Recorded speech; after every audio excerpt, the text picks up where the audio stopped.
আমাদের জীবনে দুঃখ কেন আসে জানেন? সবসময় ভাগ্য খারাপ বলে না, আবার সবসময় ঈশ্বর যে পরীক্ষা নিচ্ছেন তার জন্যও না। অনেক সময় আমাদের চারপাশের মানুষই আমাদের মানসিক কষ্টের সবচেয়ে বড় কারণ। আপনি কি খেয়াল করেছেন, কিছু মানুষের সাথে 5 মিনিট কথা বললেই মন খারাপ হয়ে যায়। কিছু মানুষকে দেখলেই ভেতরে ভয়, চাপ, অস্থিরতা শুরু হয়ে যায়। আজ আমরা ঠাকুর শ্রী রামকৃষ্ণদেব, মা সারদা দেবীর শিক্ষা অনুযায়ী জানব মানসিক শান্তি পেতে জীবনে কোন 5 ধরনের মানুষকে দূরে রাখতে হবে। শেষে এমন দুটো প্রশ্ন করব যার উত্তর দিতে না পারলে আপনি বুঝবেন আপনি এখনো কষ্টের মানুষদের আঁকড়ে ধরে আছেন। তাহলে চলুন শুরু করি। প্রথমেই আমরা জানব মানসিক চাপ কেন বাড়ছে। আজ মানুষ টাকা পেয়েছে, মোবাইল পেয়েছে, ঘর পেয়েছে, কিন্তু মন শান্ত না। ঠাকুর শ্রী রামকৃষ্ণদেব বলতেন, যেমন সঙ্গ তেমন রং।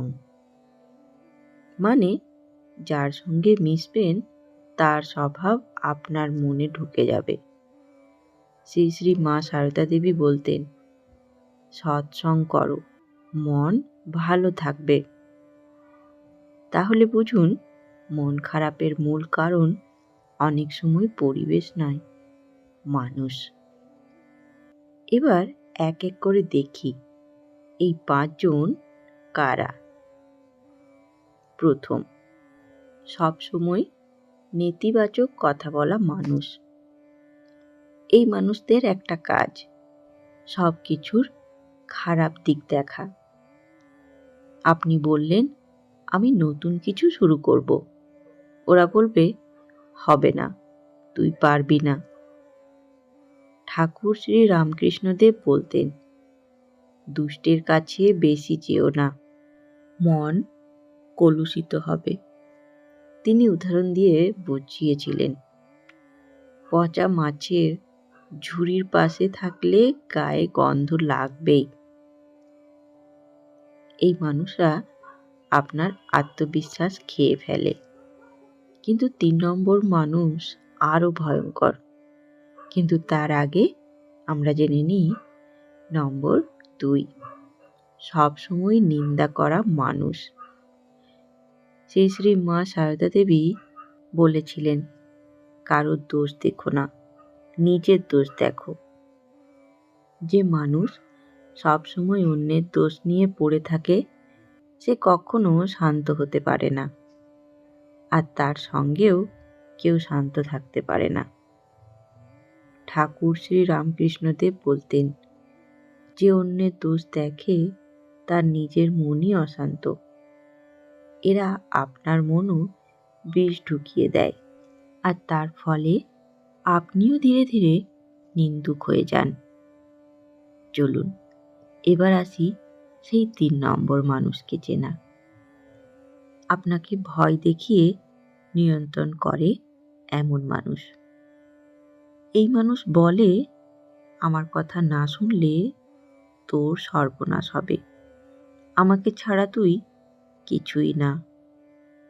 এরা আপনার ভালোবাসা চায় না, এরা চায় আপনি তাদের উপর নির্ভরশীল থাকুন।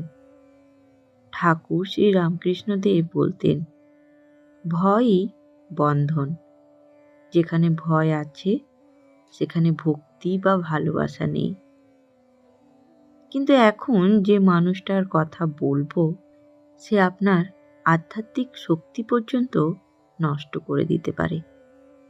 চলুন জানি 4 নম্বর মানুষ, ঈশ্বর, ভক্তি ও ভালো কাজ নিয়ে উপহাস করা মানুষ। আপনি জপ করছেন, সে হাসবে। আপনি মন্দির যাচ্ছেন, সে বলবে নাটক করছিস। ঠাকুর বলতেন, যার ঈশ্বর ভাব নেই তার সঙ্গ এড়িয়ে চলো। কারণ ভক্তির আগুন খুব সূক্ষ্ম, উপহাসের হাওয়া লাগলে তা নিভে যায়। শ্রীমা বলতেন, ভক্তদের সঙ্গ করো, মন শক্ত হবে। এই মানুষরা শুধু আপনার মন না, আপনার ঈশ্বরের সঙ্গে সম্পর্কও দুর্বল করে দেয়। চলুন এবারে জানি সেই 5 নম্বর মানুষকে। শুধু নিজের স্বার্থ দেখে এমন মানুষ। এরা আপনার কাছে আসবে যখন দরকার, দরকার ফুরলেই হারিয়ে যাবে। ঠাকুর বলতেন, স্বার্থ যেখানে, প্রেম সেখানে থাকে না। এই ধরনের সম্পর্ক মানসিক ক্লান্তির সবচেয়ে বড় কারণ। এখন প্রশ্ন, এদের ত্যাগ করব কিভাবে? ঝগড়া করে না শান্তভাবে?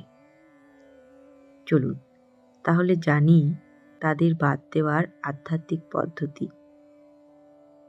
ঠাকুর বলেছিলেন, ত্যাগ মানে ঘৃণা না, দূরত্ব প্লাস করুণা। শ্রী মা বলেছিলেন, সবাইকে ভালোবাসো কিন্তু দূরে থেকে।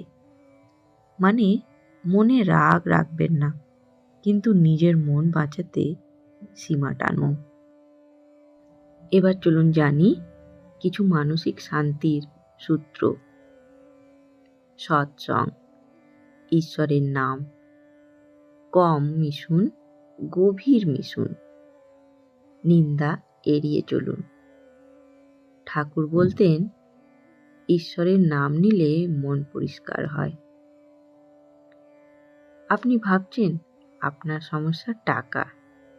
না, বেশিরভাগ সমস্যা হয় ভুল মানুষ। আজ থেকে ঠিক করুন আপনি কার সাথে সময় কাটাবেন, কার কথা মন দিয়ে শুনবেন। কারণ আপনার মনই আপনার জীবন। এবার একটি প্রশ্ন, আপনার জীবনে কি এমন কেউ আছে যার সাথে কথা বললেই মন ভারী হয়ে যায়? আপনি কি কারোর নেগেটিভ প্রভাব থেকে নিজেকে দূরে সরাতে পেরেছেন? কমেন্টে জানাবেন, আমি অপেক্ষায় থাকব। ধন্যবাদ, ভালো থাকবেন। জয় ঠাকুর, জয় মা, জয় স্বামীজি।